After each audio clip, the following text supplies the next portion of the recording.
시청자 여러분 안녕하십니까? TV조선 뉴스 현장 시작합니다. 자, 각종 이슈들 먼저 좀 짚어보도록 하겠습니다. 네, 최영일 시사평론가, 백성문 변호사, 김지혜 변호사, 그리고 김병민 경희대 개건교수 네 분 모셨습니다. 안녕하세요. 안녕하세요. 안녕하세요.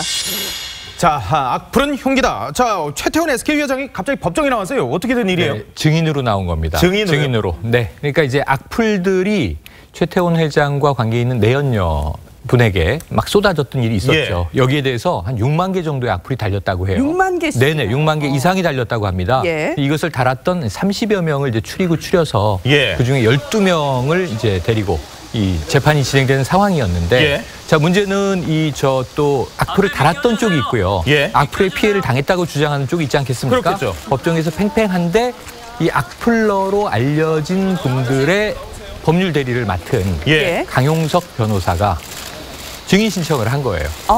최태원 회장을요? 예. 그런데 이제 설마 나올까 했는데 설마 나왔습니다. 아니, 그러니까 자기 재판은 아니란 얘기군요. 내연녀 그러니까. 관련 악플 재판입니다. 네. 네. 아니 그런데 이런 네. 댓글 때문에 재판이 열리는 경우가 흔한가요? 보통 벌금형으로 예. 저희가 이번 사건도 원래는 이제 그 약식 기소라고 해서 벌금이 선고가 되고 그다음에 그냥 벌금 내면 끝나는 건데 그래서 이거는 좀 중한 내용인 것 같은데라고 해서 정식 재판을 연 거고요. 아하. 그러니까 지금 말씀하셨던 것처럼 이게 어쨌건 유명 우리나라 재벌기업 회장의 내연녀 그리고 내연녀의 또 혼외자와 관련된 악플들이 좀 악성이 많다라고 이제 좀 판단을 했던 것 같아요. 예. 그러니까 이제 강용석 변호사가 최태원 회장을 증인 신청한 취지는 뭐냐면 아니 그거 허위 아니고요.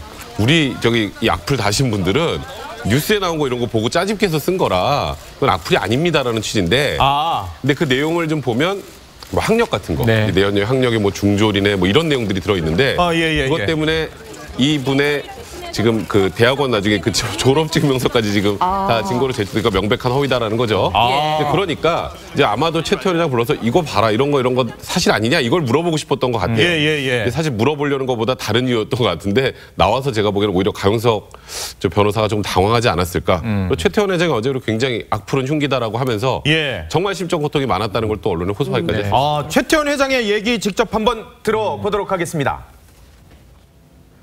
허위로 자꾸 댓글이나 사실을 과장해서 인터넷에 유포하는 행위는 사람을 상당히 아프게 만드는 얘기라고 봅니다. 그런 걸 좀 바로잡고 법정에 호소하기 위해서 나왔습니다. 법정에서도 그런 부분에 대해서 주로 신문에 임하셨나요? 그렇습니다. 피고인... 네, 들어보셨는데요.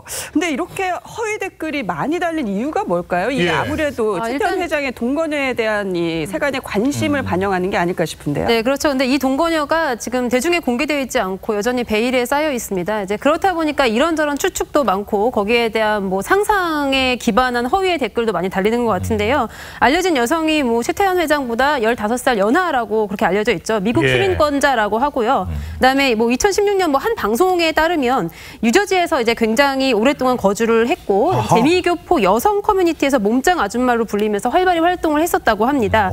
그래서 아이를 안고 있는 사진 이런 것도 커뮤니티에 직접 공개하기까지 했다고 하는데요. 예. 나름대로 교포들 사이에선 좀 유명하고요. 그다음에 연예인들 중에도 친구가 있다고 하니까 대중에게 이렇게 뭐 완전히 열려서 공개는 안 됐지만 그래도 알만한 사람들은 알고 있는 그런 인물이라고 봐야 될 것 같습니다. 그렇군요. 아니 근데 최태원 회장이 지금 이혼 소송 중이긴 하지만 아직 이혼한 건 아니잖아요. 그렇죠. 그런데 내연녀 재판에 굳이 안 남아도 되는 거 아니에요? 그러니까 지금 SK그룹 관계자는 가장으로서의 역할을 다하기 위해서 추석했다 이렇게 좀 봐달라고 얘기하고 있으니까 이 네티즌들 사이에서는 가장이라면 어떤 가장을 얘기하는 것이냐. 지금 현재 노세영 관장과의 가족관계를 그 가장이냐 아니면 있는 건데 내연녀 가장이냐? 2015년도에 언론에 공개한 것처럼 사실은 이 새로운 혼외자가 있기 때문에 이 아이는 아직 어리다. 그래서 이 아이는 사실 나의 도움과 보호가 필요하다라고 얘기를 하고 있는 상황이거든요. 그렇기 때문에 제발 이혼을 해달라고 하는 게 최태원 회장 측의 입장인 것 같은데 일각에서는 최태원 회장이 너무 로맨티스트가 아니냐라고 얘기하는 사람들도 있고. 로맨티스트요? 그러니까 일각에서. 왜냐하면 지금의 내연녀에게 여러 가지 안 좋은 상황에 고발이 진행되고 있는 사건이기 때문에 여기에 대해서 증언하기 위해 증인으로 출석한 거지 않습니까? 또 다른 일각에서는 만약에 노소영 관장에게 그리고 본인이 3명의 장성한 자녀가 있는데 이들에게 악플이 쏟아져도 최태원 회장이 재벌 총수로서 이처럼 법정에 나가서 증언을 하겠느냐라고 하는 입장들이 부딪히고 있는 거라 뭐가 진짜 최태원 회장의 모습인지는 뭐 많은 사람들이 판단을 못한 게 지금 이 노소영 관장과의 네. 이혼 소송은 어떻게 진행되고 있나요? 일단 이 시작이 2015년 12월로 좀 돌아가 보면요. 그때 세간을 정말 떠들썩하게 했던 고백이 있었죠. 편지. 네, 편지. 예. 내연녀의 존재와 이런 것들을 다 알리고 이제 그 뒤로는 뭐 이혼을 하겠다는 의사를 수없이 밝혀왔지 않습니까? 예, 예. 사실 그런 의사가 명백하니까 이번에 재판에 나왔죠. 증인으로. 이게 사실 나온다는 것 자체가 굉장히 부담스러운 일이잖아요. 그렇죠. 어쨌건 본인의 예. 부인이 아닌 내연녀의 재판에 나온 거기 그렇죠. 때문에. 예, 예. 그래서 이제 작년 7월에 좋게 이혼합시다. 그래서 이혼 조정 신청을 합니다. 예, 예. 이혼 조정 신청이라는 말 그대로 재판에서 누가 잘했네 잘못했네를 다투는 게 아니라 이렇게 이혼을 하면서 이렇게 재산을 나누고 이런 것들을 그냥 협의하자는 취지였는데 예. 올해 2월에 불성립으로 끝이 났습니다. 그러니까 노소영 관장이 난 이혼 안 해. 그러니까 이혼을 안 한다면 무슨 합의가 의미가 없잖아요. 예, 예. 그렇죠. 그래서 이혼 소송으로 이제 지금 넘어간 상황인데 예. 아시겠지만 우리나라는 아직도 유책주의를 택하고 있죠. 그러니까 예, 예. 쉽게 말해서 바람핀 배우자가 이혼 소송을 제기하는 거는 재판부가 받아들여지지 않는다는 건데 네. 뭐 이거는 뭐 온 국민이 지금 유책 배우자가 누군지 알고 있는 상황 아닙니까? 예. 그래서 노소영 관장이 만약에 끝까지 거절을 하고 이건 난 이혼 못 하겠다고 하면 현실적으로 이혼하기가 굉장히 곤란한 상황이긴 해요. 그래서 일단 최태원 회장 입장에서는 지금 내가 또 이 내연녀지만 이 사이에서 난 이 아이도 보호해야 하니 이런 걸 감안해서 이혼해달라고 지금 호소하고 있는 중입니다. 이건 말 그대로 사실 노소영 관장의 뜻을 바꾸지 않는 한 조정이건 재판이건 아무것도 지금 사실 뭐 최태원 회장 입장에서는 본인이 뭐 원하는 결과를 내기 예, 예. 뭐 아니 쉽지 않은 그런데 상황이에요. 노소영 관장 입장에서 네. 보면 이게 엄청 사실 기분 나쁠 수밖에 없는 당연히 일이잖아요. 그렇죠. 예. 당연히 그렇죠. 예를 들면 가장으로서의 역할을 다하기 위해서 아이 엄마에게 가해지는 비난을 내가 해명하기 위해서 증인으로 법정에 나갔다. 예. 어찌 보면 이게 정말 국내 굴지의 기업의 총수인데 정말 이런 좀 어찌 보면 세간에서 상당히 여러 가지 논란이 있을 수 있는데 나갔다. 예. 그럼 지금 현재 법적 과정을 유지하고 있는 쪽에서는 아까 김병민 교수도 얘기했지만 어느 집의 가장이라는 거냐? 이거 화날만 하죠. 예. 충분히 그럴 수 있다고 봅니다. 예. 그런데 아까 백 변호사가 유책주의 말씀하셨지만 예. 예. 아주 특이하게 파탄주의가 인정되는 재판도 있어요. 어허. 이 파탄주의는 이게 실제적으로 이 가장이 남편이 잘못한 게 명백한데 예. 유책은 있는데 사실상 이 가정은 봉합될 가능성이 없다. 그러니까 이혼해라 하는 판결도 아주 특이하게 최근에 나오고 있는데 이게 집안이 파탄된 지 한 20년쯤 흘러간 경우예요. 그럼 저는 이 최태원 회장이 지금 2015년에 처음 공개된 이야기니까 예, 예. 이제 3년 된 겁니다. 예, 예. 예. 그럼 앞으로 한 10여 년을 더 이렇게 살아야 하는 건가? 아하. 그래야 파탄주의가 인정돼서 간신히 이제 가정을 분리할 수 있는 건가? 예. 걱정이 되는데 예. 제가 어제 증인 재판 출석한 재판에서 더 놀랐던 건 뭐냐면 예, 예, 예. 악플러라고 우리가 얘기를 하고 있습니다. 예. 허위 사실에 기반해서 정말 인신공격을 하는 건 나쁘죠. 전 이걸 옹호할 생각이 예, 없는데 그 사람들도 명분이 있는 거예요. 뭐냐면 지금 이 어쩡쩡한 가족관계가 계속 되니까 왜 내연녀에게 악플을 날렸느냐. 예, 예. 이분들이 모임에 이름이 있더라고요. 일지모라는 이름을 가지고 있습니다. 일지모요? 네, 일부 일처제를 지키려는 분들의 모임이라는 거예요. 그분들의 네. 상당수가 예. 제 댓글을 아니 달았다고요? 지금 이게 국내에서는 인정되지 않는 예. 사실상의 중혼 관계처럼 최태원 회장이 있는 상태잖아요. 예, 예, 예. 그러니까 우리는 이 꼴을 못 보겠다. 이런 예. 또 이 분들인 것 같아요. 네. 대부분 여성들이고 아. 그러다 보니까 이제 이러한 문제, 이거는 최태원 회장이 도덕적으로 잘못하고 있는데 예. 왜 우리가 저런 것을 봐줘야 하느냐 하는 이제 악플들인 거죠. 그래서 이제 세간에 여러 가지 또 떠도는 이야기들을 또 예. 수집해서 그걸 이제 인터넷 커뮤니티에 유포하고 이게 이제 그쪽에서 보면 정말 악플은 흉기죠. 예, 그럼요. 상처가 당하는 되는 사람 거고, 입장에서는 예. 상처가 되는 거고 큰 건데 이걸 또 가해하는 이 입장에서는 우리는 이런 상태는 용납할 수 없다라는 이런 나름의 어정쩡한 명분을 가지고 중간관계는, 있는 예. 거예요. 네. 이 신성한 결혼 제도를 와, 지키겠다. 여기서 한 번 더 예. 제가 어제 놀라게 되는데 예. 일지모를 이제 변호하는 분이 강용석 변호사셔서 예. 또 조금 놀랐습니다. 그래서 네. 상대방 제가- 변호사가 네. 강엽석 변호사예요? 조금만 예. 그 최근 평론가 말한 걸 좀 수정을 해야 될 게 있는데 그래요? 파탄주의 일부 인정된다는 건 하급심에서만이에요. 네. 그러니까 대법원까지 가면 아직까지는 아니에요. 그러니까 하급심에서는 예심에서. 일부 이 정도 되면 이거 도저히 회복이 안 되는데 예. 그러니까 파탄주의를 완벽하게 적용한 게 아니라 이 정도 되면은 상대방도 이혼을 해야 되는데 정말 오기와 보복적 감정으로 이혼을 안 한다 이런 경우 예외적으로 인정해 주는 거지 아직도 뭐 이제 뭐 한 20년 떨어져 살면 예. 그냥 이혼을 인정을 해주는 경우가 있다라고 단언해서 좀 안 돼요. 아니 그러면은 최태원 회장이 굳이 이렇게 구설에 오를 거를 알면서도 나온 게 혹시 이혼 소송이나 이런 게 가면은 재판부한테 저는 도저히 사실 노세훈 과장하고 살 수가 없거든요. 전 내연녀를 진짜 사랑하기 때문에 이렇게도 나갔고 이것부터 보여주려고 그런 거 아니에요 또? 일단 이제 그 대중에게 보여지는 모습에서 본인이 좀 일관성을 지키려는 그런 의도가 있지는 않나 이렇게 생각은 됩니다. 그러니까 이제 나는 이제 완전히 이쪽 집 가장이 됐습니다라는 걸 어떻게 보면은 딱 못 박아두는 그런 행동 중에 하나로도 보이는데 그러니까 처음에 공개된 것 자체도 언론사에 편지를 보내서 공개가 됐잖아요. 그랬죠. 그 과정에서 노소영 광장 굉장히 마음의 상처를 많이 입었을 것이란 말이에요. 그래서 이런 것들을 이제 수습해 나가는 과정 자체가 최태원 회장이 너무나 좀 약간 무책임한 모습을 보이는 것은 아닌가. 이제 그래서 아마 이 일지모 회원들도 굉장히 화가 많이 났을 거라고 생각합니다. 네. 자, 그럼 여기서 일지모 측 대리인 강용석 변호사 얘기 한번 들어보겠습니다. 주로 그 최태원 회장의 내연녀의 사생활과 관련된 문제라서 최태원 회장이 과연 그걸 얼마나 정확하게 알고 있는지 그리고 그것에 대해서 얼마나 그 신뢰감 있는 진술을 할 수 있을지 좀 의문이 있습니다. 아니 뭐 되게 심각한 얘기인데 좀 죄송하긴 한데 그 일지모가 지금 일지모를 변호를 하면서 지금 이 사건을 같이 맡고 있는 거예요? 네. 그러니까 일지모 회원들이 지금 어쨌건 그 정보통신망 이용 촉진및 정보변호가 법률에서 허위사실 유포의 명예훼손으로 지금 재판을 받고 있는 거잖아요. 그렇죠. 그러니까 이 사람들이 악플을 날린 건 그러니까 말 그대로 일부일처제를 지켜야 된다는 취지로 날렸다는 건데 사실 아이러니한 건 강용석 변호사는 이제 도도맘과의 구설수에 또 계속 올랐기 때문에 일지모하고 좀 잘 어울리지 않는 것 아니냐는 얘기가 물론 있고. 아직 최종 판결이 나온 건 아니죠. 지금 그러니까 제가 그러니까 그런 의혹이 있는데 또 거기다가 또 강용석 변호사가 원래 고소왕이라고 맞아요. 별명이 생겼잖아요. 너 고소 이런 포스터도 있었고 본인이 악플 달리면 제일 먼저 고소하시는 분이 악플을 단 분들을 또 변호를 한다는 게 조금 이게 어울리지 않는다 이렇게 보는 시각 있는 것 같습니다. 아니 일부 일처를 지키는 모임이 뭐 당연히 뭐 그게 지금 우리 관습상 그러니까 그렇긴 한데 명분이 있다 그래도 수단 자체가 지금 잘못되면 그건 처벌을 받긴 받는 거 아니에요? 그렇죠. 근데 그분들 입장에서는 좀 오해하고 있는 게 최태원 회장의 2015년도 편지를 보게 되면 본인은 일부의 처지를 지키기 위해서 이혼을 해달라는 거거든요. 지금 같은 상황이 유지가 되면 일부 다처제가 되는 거지 않습니까? 그래서 제발 이혼을 해달라고 그러면 나는 일부의 처지를 지킬 것이고 그래서 새롭게 태어난 아기와 내연녀와 함께 살고 싶다라는 얘기를 하고 있는 거라 아마 모임명을 조금 바꿔야 되지 않을까라는 생각이 들긴 합니다. 뭘로 바꿔야 되나요? 글쎄요. 아니 그 강용석 변호사 같은 경우에는 도도맘 김민아 씨와의 갈등, 뭐 송사 여러 가지 있었던 걸로 저희가 알고 있는데 그러네요. 지금 어때요? 지금도 재판을 받고 있습니다. 그래서 강 변호사 현재 그 도도맘 남편의 인감증명 위조 혐의로 기소돼서 재판을 받고 있는 중인데요. 이제 강 변호사가 이제 김 씨랑 공모를 해서 이 그 김 씨의 원래 남편인 그 조 씨가 제기한 손해배상 소송을 취하한다는 그런 서류를 이제 재판부에 냈습니다. 이제 그런데 이제 이 사건과 관련해서 이제 도도맘은 이게 강용석 변호사가 시켰다라고 주장을 하고 있고요. 그렇죠.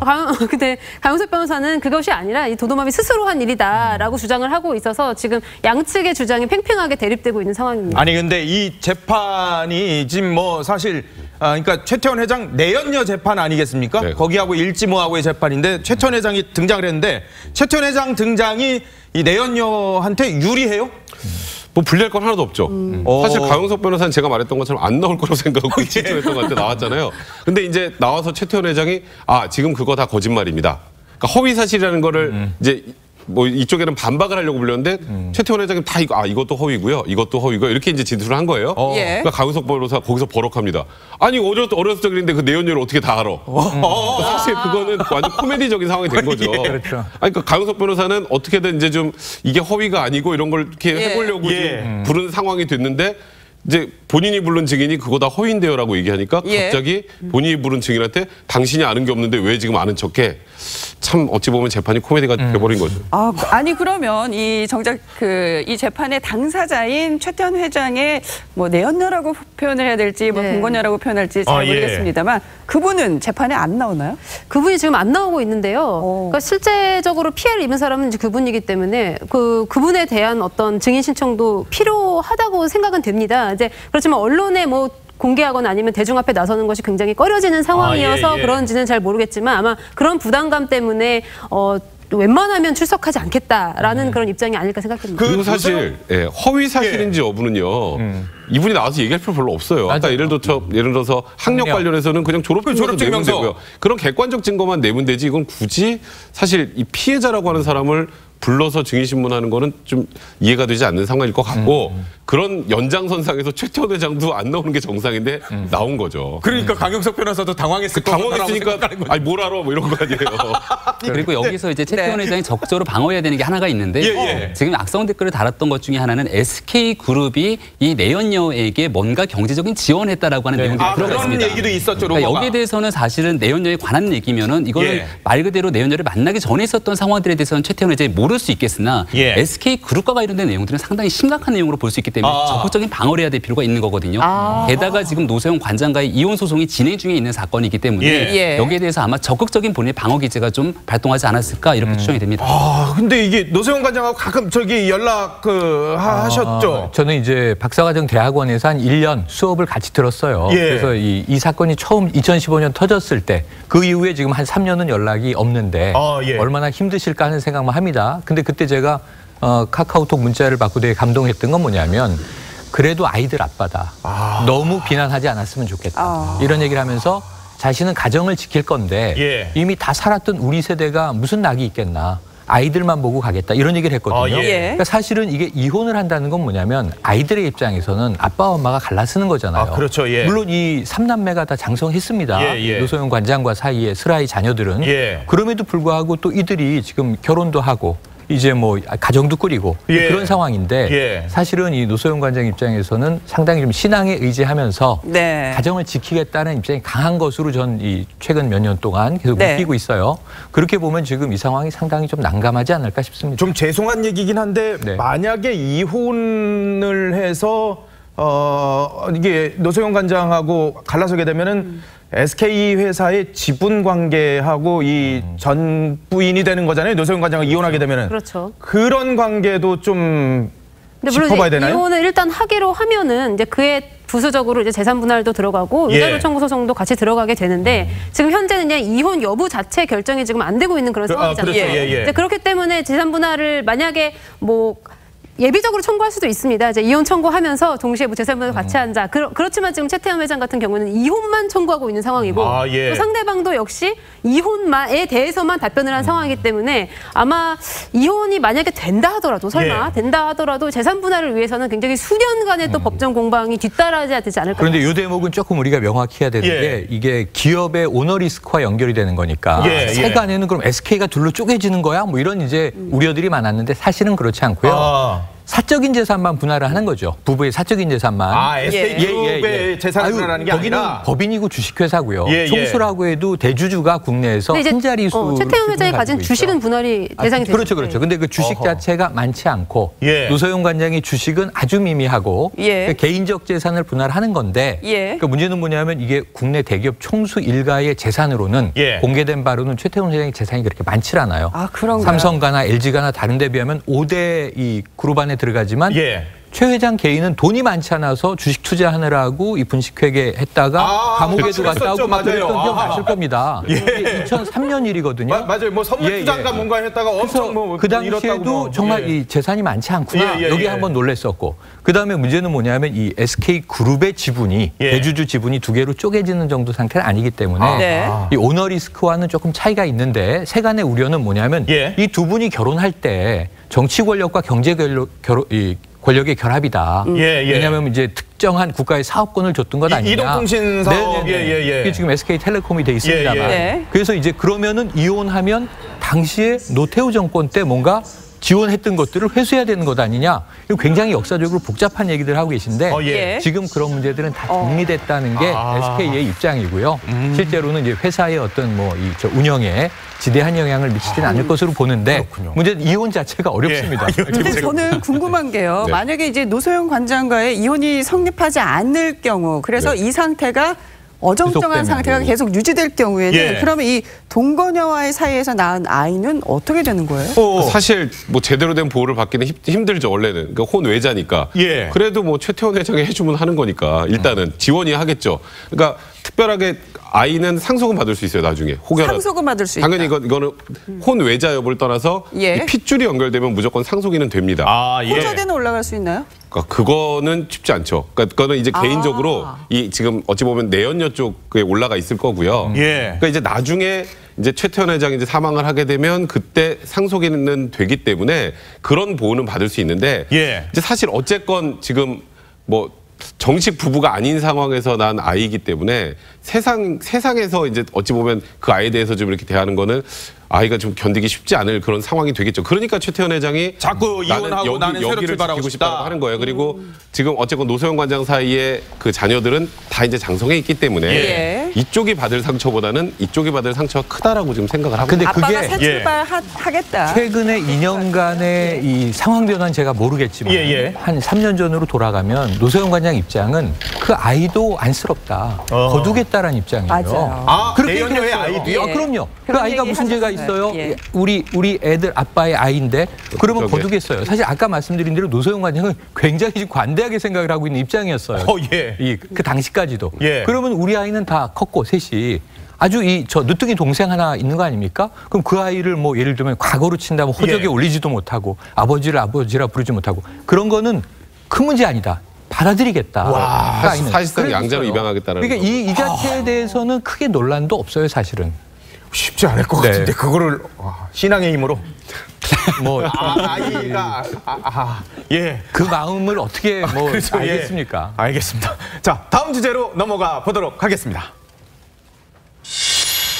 자, 안희정 전 지사 결국 무죄 판결이었는데 무죄 판결 예상하셨어요? 저는 사실은 무죄 판결과 유죄 판결의 확률은 한 50대 50이라고 생각을 했는데요. 혹시나 유죄 판결이 나와서 조금 법원이 그동안 있었던 성폭력 사건의 어떤 전향적인 태도를 보여주진 않을까 기대는 했었습니다. 백 변호사님은요? 저는 기소될 때부터 무죄라고 생각을 했었거든요. 그렇게 얘기를 했었는데 그 이유가 뭐냐면 뭐 안 지사가 잘했다는 뜻이 아니고요. 이게 원래 이제 위력에 의한 간음죄라는 게 원래 이제 성폭행이라고 하면 이제 폭력이나 협박이 수반된 것이 성폭행이잖아요. 근데 그것만 가지고 하다 보면 처벌의 공백이 생기는 거예요. 쉽게 말해서 나는 이 사람한테 도저히 거부를 할 수가 없는데 나는 내가 어떻게 선택할 수 있는 여지가 없었는데 내 의사와 반해서 이 사람과 성관계를 가졌는데 폭행이나 협박이 없다고 처벌하지 않는 거는 좀 문제가 있다라는 그런 영역이 있어요. 그게 이제 예를 들어서 피해자가 미성년자거나 아니면 장애인인 경우에는 이제 말 그대로 폭행이나 협박이 없어도 본인이 원치 않는 성관계를 갖는 경우가 있습니다. 그래서 성년 여인 같은 경우에는 사실 위력에 의한 가름죄가 인정되는 경우가 극히 드물어요. 근데 보통 인정되는 게 이제 가끔 이제 사례를 보면 이제 회사 사장이 이제 그 말단 여직원을 그리고 이제 경제력도 안 좋은데 마치 내가 하자는 대로 하지 않으면 너를 회사에 자를 거라는 취지의 그런 태도를 계속 취하면 이제 그런 경우에 아주 간헐적으로 인정이 되지 대부분은 이제 성년 여인들과 여성 같은 경우에는 성적 자율결정권을 적극적으로 행사할 수 있다라고 보는. 그래서 안희정 기사 쪽에서 이분은 똑똑하고 대학 나오고 그래서 첫날 미성년자도 아니고 장애인도 아니라는 얘기를 그래서 한 거예요. 그러니까 저는 그런 취지로 일단 무죄 판결 가능성이 높다라고 처음부터는 생각을 했는데 어제 이제 선고문, 그러니까 어제 판결문 전문은 아닙니다. 선고문도 엄청나게 길던데 전 무슨 대법원 판결문 보는 줄 알았어요. 원래 이렇게 원래 그렇게 안 길어요? 원래 이렇게 안 써요. A4 용지로 10장이 넘는 것 같더라고요. 워낙 이슈가 되고 예민하다 보니까 왜 이런 판결인지를 정말 꼼꼼하게 설명해 주지 않으면 또 이게 사람들이 오해할 가능성이 있으니까 좀 조판사님도 이게 복잡했겠군요. 선고문을 보니까 무죄일 수밖에 없다는 생각이 더 강하게 들긴 하더라고요. 그렇다면 이 김지은 씨의 패인, 결정적인 패인은 뭔가요? 어떻게 보세요? 그러니까 결정적인 패인이라면 김지은 씨의 진술도 좀 잘못됐고요. 김지은 씨가 예를 들어서 그런 얘기했잖아요. 적극적으로 뭐 부인하거나 하지 말자고 한 적은 없고 땅을 쳐다보면서 약간 거부하는 듯한 태도만 취한 적이 있다라는 거거든요. 이제 그 정도 여성이라면 자기가 거부할 수도 있었을 텐데 거부하지 않았다라는 거. 근데 또 일각에서는 아니 안희정 지사가 생사털권을 쥐고 있잖아. 근데 사실 김지은 씨는 노하고 다른 곳으로 갈 수도 있는 사람이긴 합니다. 굳이 말하면.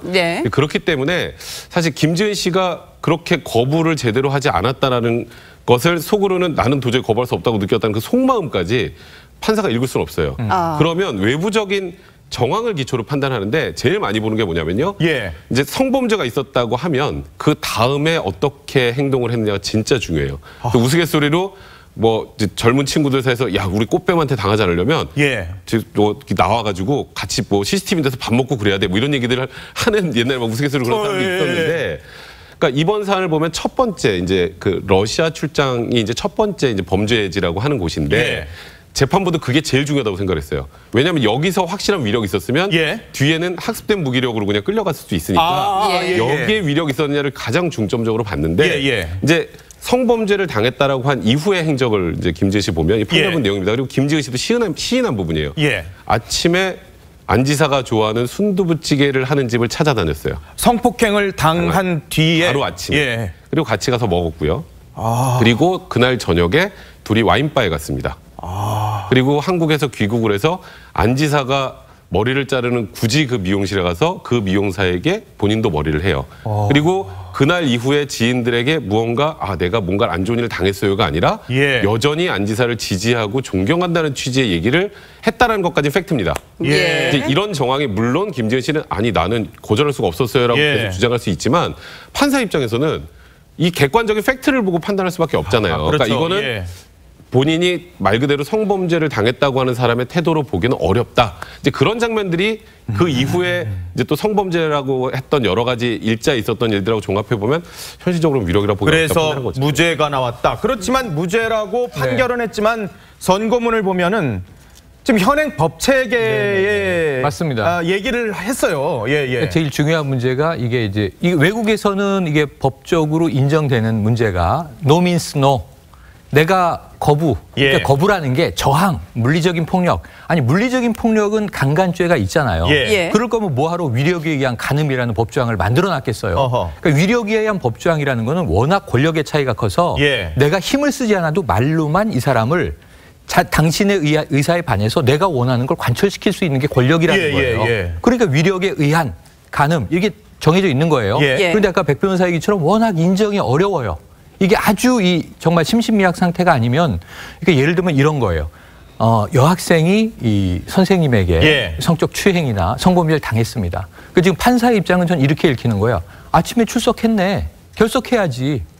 심한 일을 당했으면 부부간의 강간도 지금 인정됩니다. 왜 집을 안 나왔어? 그럼 합의했네. 이렇게 판단하는 거고 뭐가 다르냐는 거예요. 아침에 순두부찌개 검색하는 거 비서의 일이에요.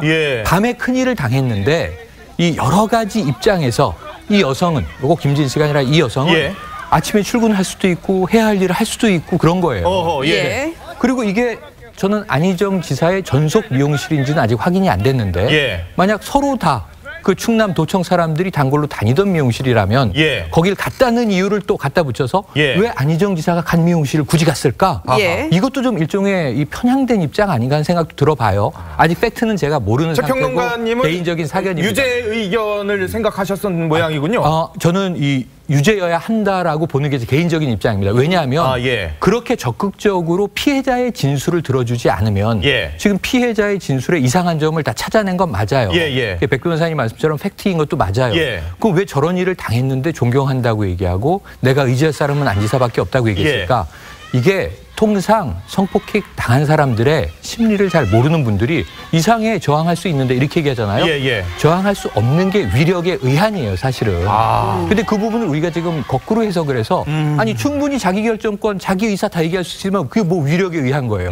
동등한 관계지. 그러니까 일반적인 성폭행 피해자의 경우에 그 다음 날 굉장히 아무렇지도 않게 보통 평소에 하던 것들을 그대로 했다라고 하면은 이상하게 느껴질 수도 있는데 그렇죠. 그건 이제 강간죄와 우리가 위력에 의한 간음죄는 서로 다르죠. 법조문도 다르고 강간과 간음이라는 법률 용어 자체가 굉장히 다른 용어입니다. 간음이라는 건 일단 합의가 있는 거예요. 근데 그 합의가 위력에 의해서 합의가 되어진 겁니다. 그렇기 때문에 이 강간과 위력에 의한 간음을 같은 잣대로 똑같이 평가를 해서는 안 된다는 거죠. 그리고 이제 이런 경우 있잖아요. 가정폭력을 굉장히 당해서 많이 맞은 여성, 남편을 여전히 사랑합니다. 그리고 또 뭐 납치범, 납치된 사람, 피납치자, 여전히 뭐 납치범과 사랑에 빠지기도 해요. 그러니까 뭐냐면 여성들 같은 경우에는 어떤 그런 성폭력이 일어나고 나서 한동안 자기가 당한 것이 무엇인지를 정확히 인지하지 못하는 경우가 굉장히 비일비재하게 일어납니다. 김지은 씨 같은 경우에는 제 생각엔 그래요. 미투 운동이 불거지고 나서야 비로소 본인이 어떤 일을 당했는지를 자각했을 거라고 저는 생각을 합니다. 서지영 검사 이후로 나왔죠? 그렇죠. 그때 우리나라의 많은 여성들이 이 성폭력에 대한 실체에 대해서 눈을 떴어요. 그래서 그때 이후에는 진짜 지금까지는 내가 어떻게 살았는지도 모르고 있다가 이런 부당한 것이 있었구나를 비로소 느낀 그런 자각의 시기가 있었기 때문에 그 이후에는 분명히 거부했음에도 불구하고 올해 2월에도 다시 한번 또 그런 똑같은 성폭력이 발생한 거 아니겠습니까? 그러니까 이런 일련의 과정을 지켜볼 때 너무나 법원이 좀 보수적인 판단을 했다 이런 생각이 들어요. 만약에 그렇게 치면 성인에 대한 위력에 의한 간음은 우리가 적용될 수 있는 경우를 극히 찾아보기가 어렵고 그렇게 되면 이 조문은 그냥 사문화되는 거나 다름이 없습니다. 그러니까 굳이 이 법조문을 따로 둔 것은 우리나라 법체계 자체가 이런 위력에 의한 간음을 처벌하도록 그러니까 물리적 강제로 이런 거는 강간이에요. 그리고 뭐 사장님이 여직원한테 너 자를 거야 라고 얘기하면 그건 강간이에요. 그 강간과 위력에 의한 간음을 구분하도록 그렇게 명령을 하고 있는 것이라고 생각합니다. 근데 지금 말씀하신 건 피해자가 이럴 수도 있으니 처벌하라. 그거는 법 해석이 전혀 아니죠. 그러니까 이거는 사실 예를 들어서 내가 이제 뭐 누군가와 성관계에서 생각해보니까 내가 그때 좀 원하지 않았던 것 같은데 지금 돌이켜보니 위력인데라고 해서 처벌하면 안 되잖아요. 그러니까 판사 입장에서는 사실 그 사람의 머릿속으로는 들어갈 수 없습니다. 머릿속으로 어떻게 다 들어가요? 그렇죠. 그러니까 이 피해자는 그럴 수도 있습니다. 아까 말씀하셨던 것처럼 피해를 당하고 다음날 수능할 수도 있어요. 피해를 당하고 다음날 비서니까 이럴 수도 있어요. 원래 안 그런 사람이 훨씬 많습니다. 일반적으로. 일반적으로 생각하면. 근데 판사가 이 피해자, 가해자의 머릿속까지 들어가서 볼 수 없기 때문에 그 이후에 나오는 증거를 기초로 판단을 해야 되는데 그럼 이게 위력에 의한 간음죄 이걸 인정했다 치죠. 그럼 상사하고 부하 직원과 로맨스 관계, 연인 관계. 나중에 마음에 안 들어요. 예를 들어서. 그럼 그 마음에 안 들었다고 얘기하면 그거 다 처벌해야 돼요. 앞으로.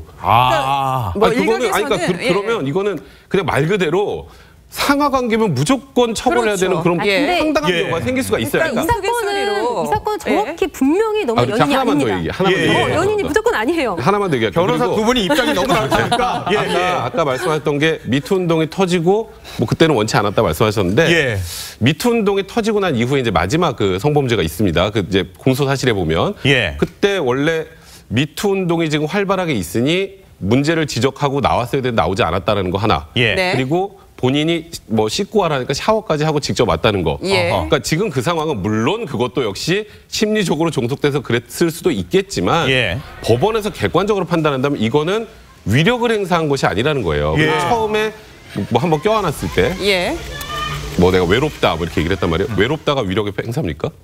외롭다가?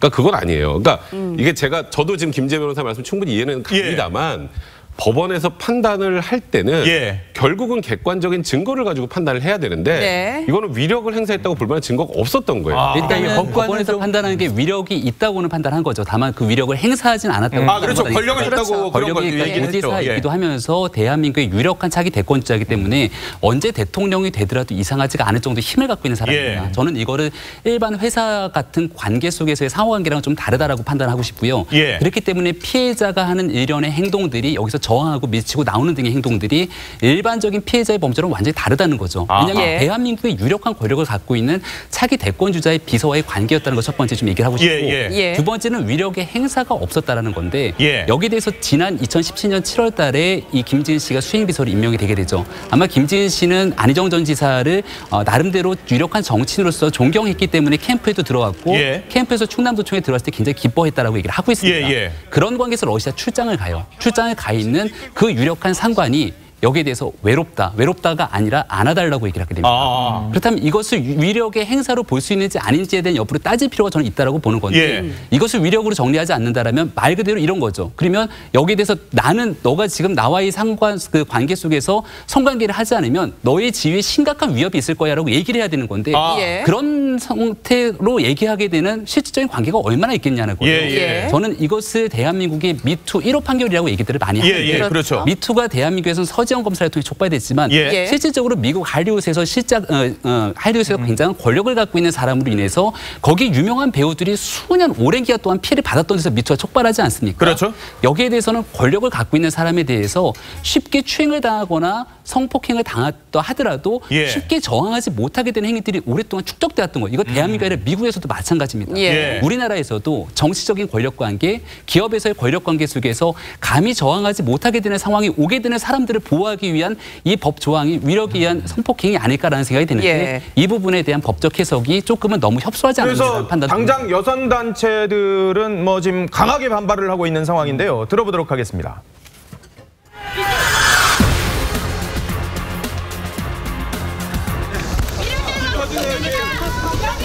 아니잖아. 성폭력 인정하라. 성폭력을 인정하라. 왜 아직도 안전이 정치할 줄 알아? 정치할 줄 알아? 뭘 진짜 하는 거야?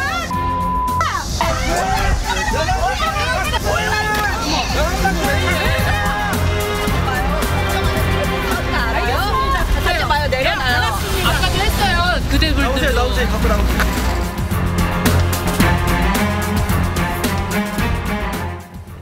네, 보셨는데요. 정말 여성단체들 이 안전지사를 따라가면서까지 격렬하게 이제 맞아요. 항의를 예. 하고 굉장히 뿔이 난 상태입니다. 뭐 일각에서는 앞으로 남녀 간의 성관계를 가지려면 사전에 여성이 동의를 했다는 뭐 각서까지 받아야 되는 거 아니냐. 정말 이런 말까지 지금 나오고 있는 상황이에요. 근데 지금 보면 안전지사와 김지은 씨가 상황이 역전이 되지 않았습니까? 혹시 무고 가능성 있나요?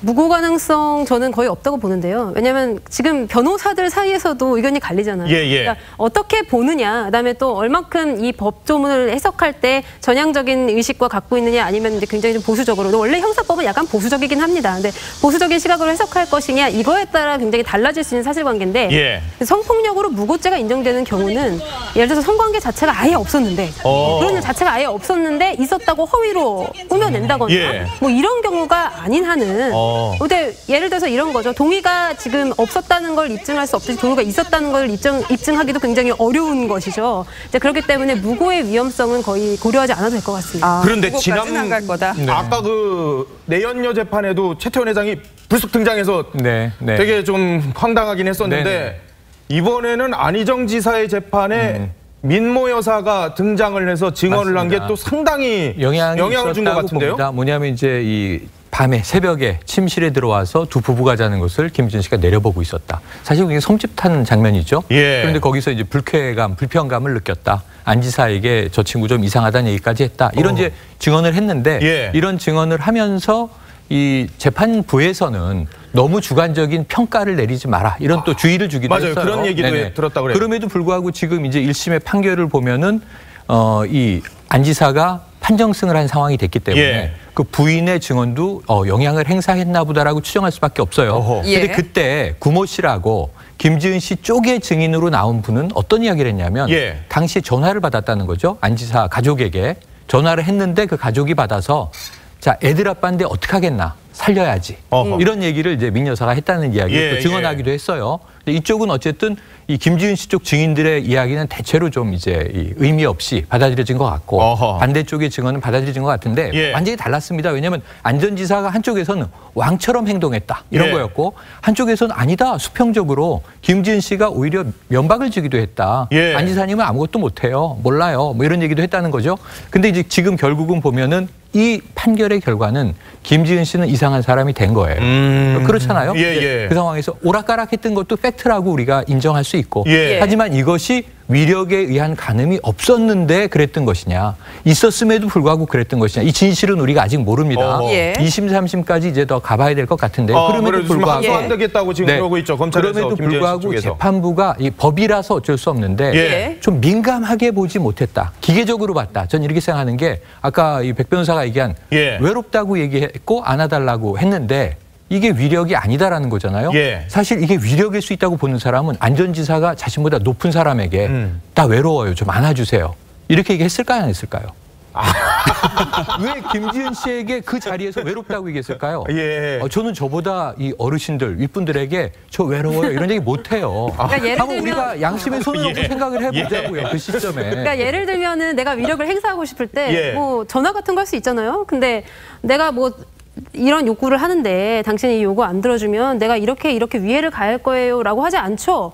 나 누군데 이것 좀 해주세요라고 끝납니다. 그렇죠. 그러니까 위력의 행사는 보통 그렇다는 거죠. 그렇기 때문에 굳이 안희정 지사가 김지은 씨한테 내가 너 만약에 나랑 응하지 않으면 이런 불이익을 가할 거야라고 굳이 설명할 필요가 없다는 거예요. 그냥 안희정 지사라는 그 존재 자체만으로 이거 해라고 했을 때 그냥 위력이 생기는 겁니다. 이 목소리 톤과 눈빛만으로도. 그리고 저는 하나만 더 얘기해요. 저는 너무 이상하기 때문에 뭐냐면 씻고 와라라는 얘기를 왜 하죠?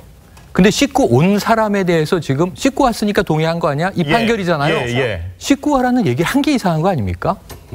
왜 씻고 오라고 얘기를 하는 거예요? 저는 그거는 이미 동의했다고 생각하니까 한 거죠. 아니 지금 말씀하시는 게 너무 상상에 이 재판은 상상에 기반하시면 안 돼요. 그렇죠. 저는 지금 이게 너무 좀 걱정스러운 게 TV 보신 분들이 듣다가 이게 너무 상상으로 빠진다고 생각이 드는데 재판은 제가 말했던 것처럼 팩트 기준으로 판단을 하는 거예요. 증거에 의해서. 그리고 아까 그 얘기하셨잖아요. 그 민모 여사가 나와서 했던 진술만 받아들이고 김지은 씨 증인을 안 받아들인 것 같다고 했는데 여러 가지 진술 과정을 봤을 때 이쪽에 더 신빙성이 부여된다고 본 겁니다. 그리고 생각해 보세요. 그 일명 상하원 사건이라고 하잖아요. 그 안 지사하고 부부가 침실에 있는데 김지은 씨가 들어왔다는 게 증언인데 김지은 씨도 최소한 침실은 안 들어갔지만 그 앞 계단에 앉아 있었다고 했잖아요. 그게 더 이상한 거예요. 현실적으로 재판부에서 봤을 때는. 그리고 아까 지금 마지막 그 미투 운동에 있었던 그 오피스텔에서 있었던 그 성범죄라고 이제 주장하는 그날은 대전에 있다가 올라온 겁니다. 자발적으로. 그러니까 이거는 안 와도 되는 거예요. 차라리 다른 핑계를 대도 됩니다. 근데 일단 김지은 씨는 올라왔죠. 그렇다면 재판부에서 받아들일 때는 김지은 씨가 어떤 머릿속에 생각을 하고 있는지 알 수 없으나 이 정도면 동의했다고 보는 게 맞다라고 본 거예요. 그럼 그렇게 판단해야 되는 겁니다. 사실. 여기서 이 김지은 씨 얘기, 김지은 씨 측의 얘기를 한번 들어보겠습니다. 끝이 아니다. 끝까지 가겠다. 이러한 강경 입장을 밝혔는데요. 한번 들어보실까요? 어쩌면 미리 예고되었던 결과였을지도 모르겠습니다. 재판정에서 피해자 다음과 정조를 말씀하실 때 결과는 이미 예견되었을지도 모르겠습니다. 하지만 지금 이 부당한 결과에 주저앉지 않을 것입니다. 지금 제가 굳건히 살아서 안희정의 범죄 행위를 법적으로 증명할 것입니다. 권력자의 권력형 성폭력이 법에 의해 정당하게 심판받을 수 있도록 끝까지 싸울 것입니다.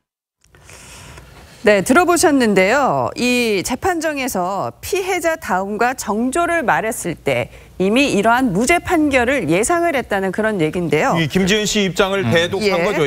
이거는 아예 잘못 생각한 겁니다. 그래요? 이게 뭐냐면 이 정조라는 말이 왜 나온 거냐면 제가 아까 그랬죠. 이번 판결은 대법원 판결문 같았다고.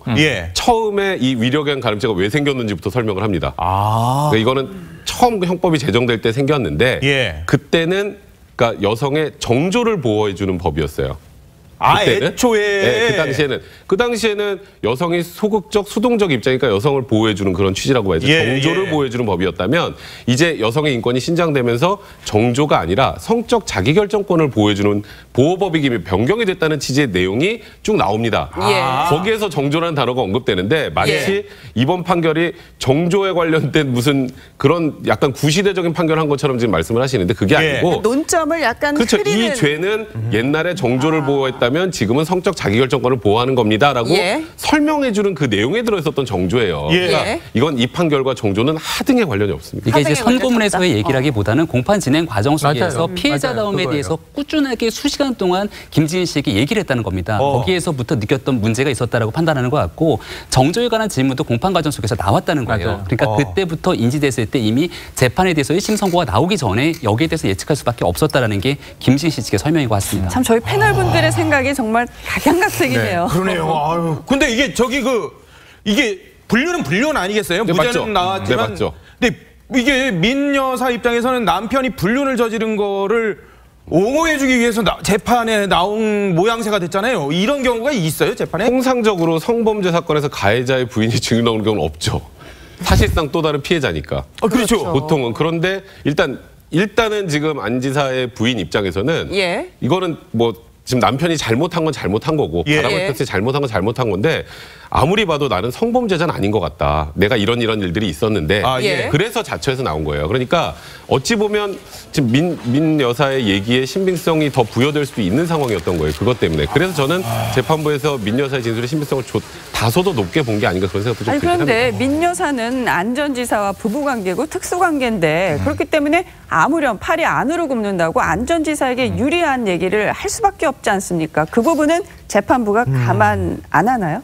일단은 이제 통상적인 경우에는 뭐 친인척이나 가족이 나와서 이야기를 하면은 그 증언의 신빙성을 그렇게 높게 인정하지는 않습니다. 그런데 단순히 이제 민 여사의 말만 믿고만 이런 판결문을 쓰진 않았을 거고 나름대로는 그 주변에 있는 이제 모든 사람들의 증언을 종합해서 그러니까 상황 전체를 봤을 때 대략 이렇다 이제 이런 식으로 이제 판결을 한 것 같은데 저희는 아까 백 변호사님이 뭐 이렇게 상상을 한다고 말씀하셨지만 판결문을 읽고서 하는 이야기입니다. 그래서 판결문 내에 좀 불만족스러운 부분이 있기 때문에 여성단체들이 그거에 대해서 이제 지적을 하는 거고. 뭐 항소하겠다는 거고 끝까지 가겠다는 거고. 첫 번째는 그거죠. 존경의 의사표시가 이퀄 성관계에 대한 합의는 절대 아니라는 거. 근데 그다음에 위력이라는 것이 위력을 가진 사람이 내가 위력을 행사하겠다, 행사 안 하겠다 이렇게 골라서 행사되고 행사되지 않는 그런 종류의 것이 아니라는 거. 이제 그런 점에 대해서는 약간 좀 모자람이 있어서 저희가 계속 비판을 그러니까 저는 김지은 씨에게 좀 과도하게 초점이 맞춰져 있다고 느끼는 게 자, 아까 자발적으로 먼 거리에서 안 올라와도 되는데 올라왔다. 근데 그때 안 지사가 불렀어요.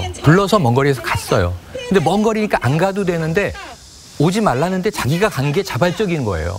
자발적이라는 수식을 쓰면 안 돼요. 불러서 갔는데 먼 거리임에도 불구하고 갔다. 이래야 되는데 자발적으로 갔다고 표현을 해요. 그러니까 이런 게 좀 김지은 씨의 의도를 너무 좀 과도하게 자기 주도적 행동이었다고 해석한 게 있지 않나. 그게 상상 아니고요. 두 번째는 뭐냐면 자, 민 여사의 이제 증언과 별개로 안전지사를 한번 주목해 봅시다. 처음에 이게 터져 나왔을 때 안 지사가 김지은 씨는 유능한 저의 수행비서였다. 미안하다. 이렇게 사과를 합니다. 본인이 다 끌어안을 것처럼 사과를 해요. 페이스북에도 올려요. 그 다음부터는 초점이 어떻게 되냐면 가족에게 죄송하다, 가족에게 죄송하다, 가족에게 죄송하다. 가족을 지키려는 의지를 보여요. 그러면서 합의에 의한 관계라고 이야기가 되는 거예요. 그때부터. 그리고 마지막에도 판결 나와서 국민들에게 송구하고 죄송하다, 부끄럽다, 다시 태어나겠다 이 얘기를 하는데 김지은 씨에게는요. 노코멘트예요. 맞아요. 그러니까 지금 이 상황에서 전 김지은 씨에 대한 이 안전지사의 태도가 초기와 지금 1심 판결 때 바뀌었다. 처음에는 미안하다고 했어요.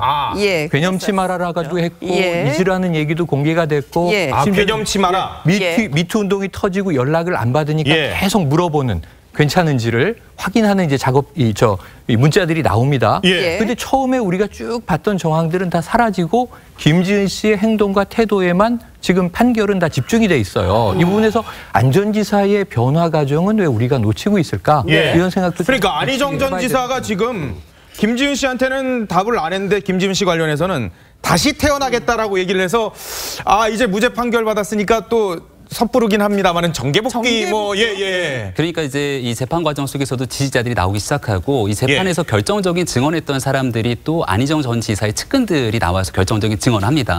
거기에 성모 팀장 같은 경우는 김지은 씨와도 관계가 오랫동안 있었기 때문에 안희정 전 지사를 위해서 오랫동안 정치적인 활동을 했던 사람들이 존재하거든요. 그들 입장에선 안희정 전 지사뿐만이 아니라 함께 모여있는 사람들 입장에선 안 전 지사가 이대로서 무너지는 것에 대한 안타까움이 있을 거라고 생각을 합니다. 그러니까 다시 태어나겠다고 얘기했던 부분들에 대한 함축적인 의미가 있겠습니다만은 여전히 안 전 지사 측에서는 이런 생각을 할지도 모릅니다. 이 미투 사건이 터지고 나서 지방선거가 치러지게 되는데 지방선거가 치러지는 과정에서는 이재명 지사를 향한 여러 가지 이 개인적인 문제들이 막 터져 나오잖아요. 그러니까 이 문제 스캔들에 대한 것들이 최종적인 진실을 밝혀질 때까지 시간이 걸리지만 그럼에도 불구하고 이재명 지사는 여전히 경기도지사로 활동을 잘하고 있지 않는가. 그리고 박수현 전 청와대 대변인 같은 경우는 충남지사에 출마하려고 했지만 여기서 또다시 개인적인 불미스러운 사건에 연루돼서 결국은 출마를 접게 됩니다. 그러니까 나중에 이 사건에 대한 뭐 진실의 여부는 떠나서 일단 접게 되지만 결국 지금은 국회의장이 비서실장으로 또 화려하게 복귀를 하게 되거든요. 그러니까 안희정 전 지사 입장에서는 정치적, 도덕적 책임은 내가 그만큼 졌고 여기서 대법에서 최종적으로 무죄가 확정되고 나면 나도 정치적으로 다시 할 수 있는 가능성이 있지 않겠냐. 물리적 시간으로 봤을 때는 2020년 총선이 있게 되는데 그 전에 대법 확정이 최종 끝나고 나고 여기 한 지역구에 대한 선거에 나가게 되면 아직 국회의원 한 번도 한 적이 없거든요. 안희정 전 지사는.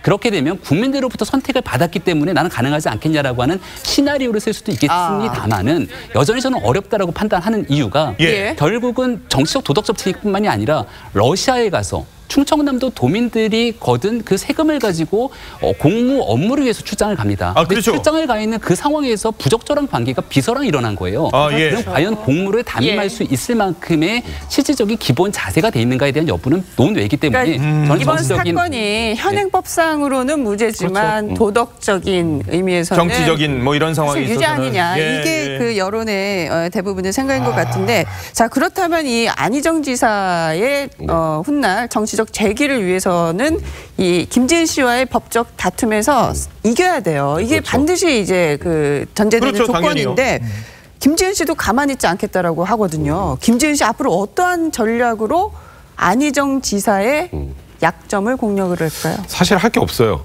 예? 제가 보기에는 왜냐하면 지금 증거라는 거는 이미 다 수집이 돼 있는 상태죠. 예. 지금 새로운 게 뭔가 나올 가능성은 없습니다. 있으면 벌써 나왔겠죠. 벌써 나왔다. 그리고 지금 진술도 이미 다 확보가 돼 있는 상황이고요. 예. 1심에서 증인신문도 다 끝났습니다. 예. 그럼 항소심에서는 1심에서 증인신문에 섰던 사람들 웬만해서 다시 안 세워요. 항소심 빨리 끝납니다. 그래요? 항소심 굉장히 빨리 끝날 가능성이 높고요. 그리고 일단은 지금까지 뭐 아까 김재 변호사께서 좀 법원이 너무 보수적인 판결을 했다고 하지만 어쨌건 지금 법원의 입장은 변화할 가능성이 거의 없습니다. 그러면 항소심 대법원도 같은 결론 날 가능성이 저는 거의 100%라고 봐요. 그렇다면 안희정 전 지사가 무죄 최종 저는 안희정 지사는 최종적으로 무죄를 받을 거예요. 그런데 문제는 법적으로 무죄지만 정치적 도덕적으로는 완벽한 유죄죠. 아니 근데 여기서 사실 잊혀진 여인이 한 명 더 있어요.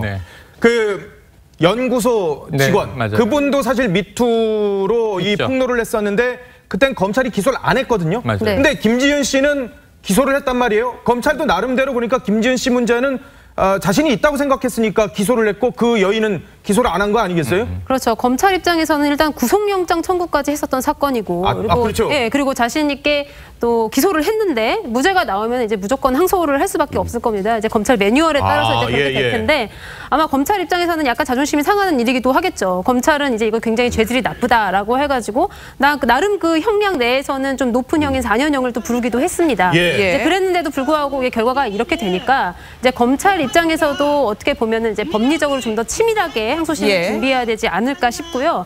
어쨌든 이제 그 처음에 있었던 연구소 그 직원 같은 경우에는 아마 뭐 증거가 약간 불충분하다든지 아니면은 뭐 그에 대립되는 뭐 다른 유력한 증거가 있어서 조금 기소는 어렵겠다고 판단을 하지 않았을까 싶어요. 뭐 김지은 씨 말로는 나 말고도 피해자가 굉장히 여러 명 있다고 하는데 그런데 이제 지금 김지은 씨 사건이 이제 돌아가고 있는 그런 정황을 보면은 그런 피해자들이 좀 섣불리 나서기는 굉장히 어렵지 않을까 이렇게 생각을 합니다. 한 가지만 보태드릴게요. 자, 법 또 뭐 증거. 지금 이제 2심 올라가도 증거는 그대로고요. 증언도 그대로고요. 진술도 그대로일 겁니다. 딱 하나 달라지기를 기대해 볼 수 있는 건 이제 법관의 해석이겠죠. 해석. 어떻게 보느냐. 해석의 차이일 것이라고 보는데 그 2심은 이제 2심대로 한번 지켜보는데 여기서 법 외적으로 한 가지 중요한 게 전 안전지사에게 하나 질문하고 싶어요. 어떤 거요? 이 안전지사에게 김지은 씨는 무엇이었나를 물어보고 싶어요. 아까 우리 최태원 회장 얘기를 했지만 복잡한 과정에서 거기 애정의 방향은 명확해요. 내가 무엇을 지향하고 무엇을 지키겠다는 게 명확한데 그 내연녀를 지키겠다는 거죠. 지금 김지은 씨가 연인이었는지 부적절한 관계가 있다는 것까지 인정이 됐는지 아니면 사랑했던 과정이었는지 아니면 뭐 이 인조의 대상이었는지 뭐 이게 김지은 씨에 대한 규정이 없어요. 저는 반드시 이것을 안전지사가 이야기하고 가족에게 용서를 받기 위해서라도 나의 일탈이 이러이러하다. 그럼 김지은 씨에게 미안했다. 합의된 관계였다 할지라도 미안할 수 있는 거잖아요. 근데 지금 전 여기서 김지은 씨가 미투를 하고 뭘 얻죠? 스스로 망가져요. 한국 사회에서. 다 잃었잖아요. 근데 한 가지 그런 목표라면 난 안희정 지사를 무너뜨릴 거야. 이거 뭐 드라마 대사 같은 거죠. 부셔버리겠어. 이거 뭘 얻는 거예요? 얻는 게 없잖아요. 다만 나는 이 정의를 바로 세우겠다는 얘기를 지금 하고 있는 겁니다. 그렇다면 이 미투의 재판에서 김지은 씨가 얻는 게 없다면 근데 진실이 아니고 거짓을 말하는 거라면 안희정 지사에게 김지은 씨라는 존재는 무엇이었나? 지금 사람이 먼저다 세상 아닙니까? 그럼 좀 법보다 이 김지은 씨에 대한 안전지사의 자기 규정이 필요하다고 좀 묻고 싶습니다. 이게 법정에서 거의 김지은 씨 측 입장을 얘기하는 듯한 그런 느낌의 변호사 드라마 보는 것 같아서. 그런데 2020년 총선에 나오면은 아마 주된 질문이 그걸 거예요. 김지은 씨는 도대체 뭐였냐 그러면 본인에게. 김지은 씨 사랑했냐? 이런 질문까지도 나올 수 있는 규정이 안 되잖아요. 지금 연인 관계인 건지. 알겠습니다. 끝이 없는 이 설전이 계속 이어져서 다음 주제로 한번 가보도록 하겠습니다.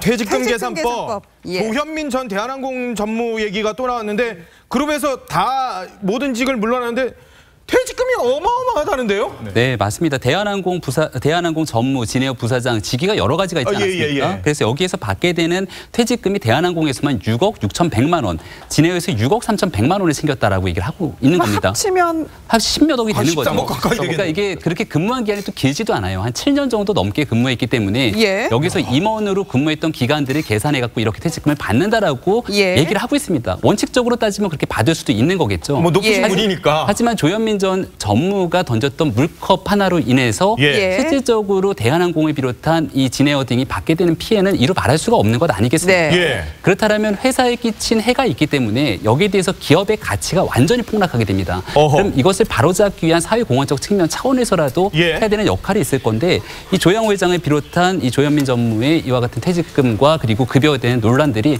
사회적으로 대한항공에 대한 공분을 더 촉발시키는 것은 아닌지 우려가 됩니다. 그럼 여기서 정말 세간에 충격을 주었던 조현민 전 전무의 이른바 물벼락 갑질 발언 다시 한번 들어보실까요?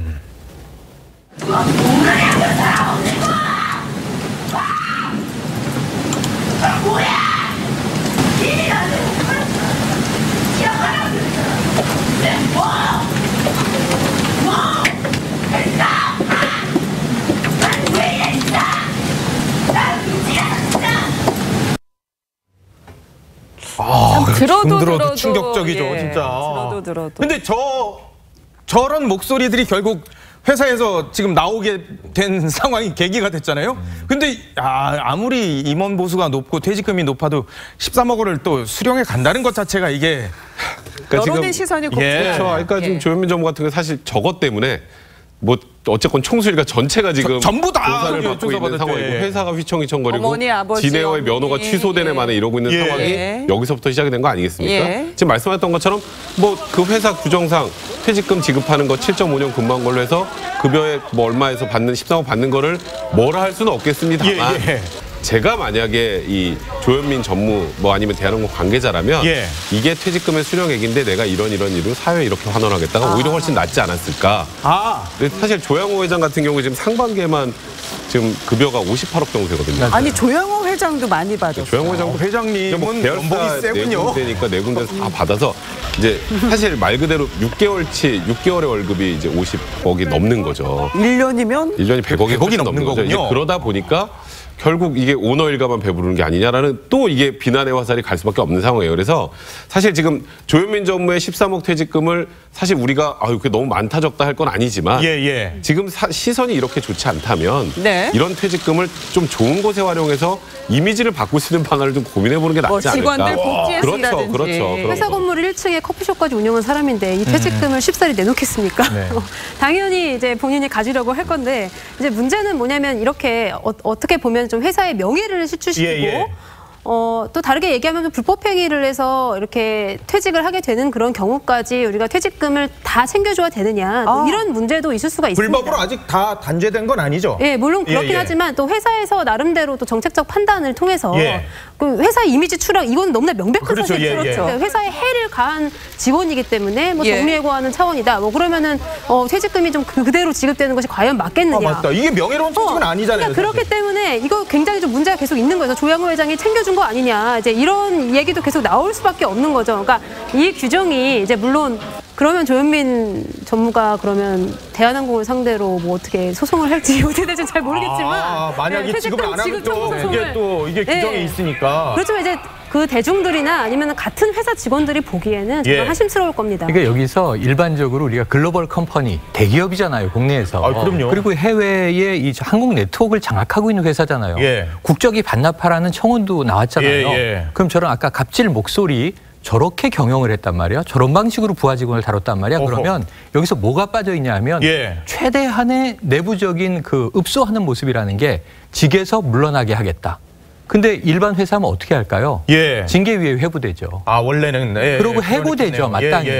그럼 퇴직금 못 받죠. 그래서 징계, 해고, 해임 이런 절차 다 빠져 있고 그냥 물러나게 하겠습니다. 사의를 표하고 물러나요. 이게 우리나라 방식인데 이건 대기업 프로세스가 아니라는 생각이고요. 기본적으로 주주가 소송해서 아까 명예실추가 아니고 명백하게 이거는 회사에 타격을 준 건데 브랜드 밸류를 가격으로 따져요, 요즘에. 대한항공, 칼의 이 브랜드 가치가 얼마, 이거 실추됐고요. 가격이 떨어진 거예요. 주가 떨어졌어요.